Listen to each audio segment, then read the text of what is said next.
So God will actually use a storm. He will allow a storm. Why? Because that storm gets you closer to Him.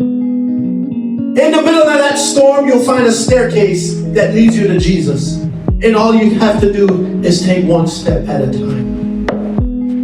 The storm will lead you to a staircase to get you to a closer relationship with Jesus Christ. Have you ever been through something and all of a sudden you start praying a little bit more?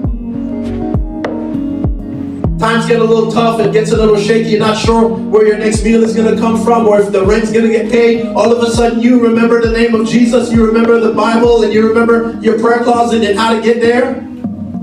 God is either correcting something or perfecting something in you through the storm.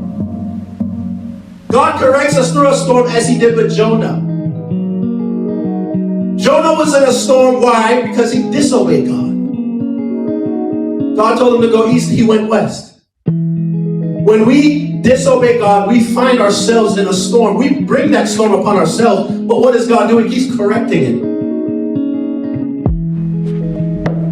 The disciples were in a storm not because they disobeyed God, but they were being perfected. So they were in a storm. Jonah got out of the will of God because he disobeyed God, and a storm came. The disciples were in the middle of His will, but they still had to go through a storm. So just because you're in a storm does not mean that you are not in His will.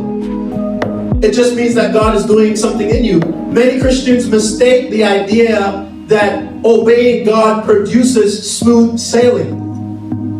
I mean, you know that serving God doesn't mean that every day is going to be a walk in the park.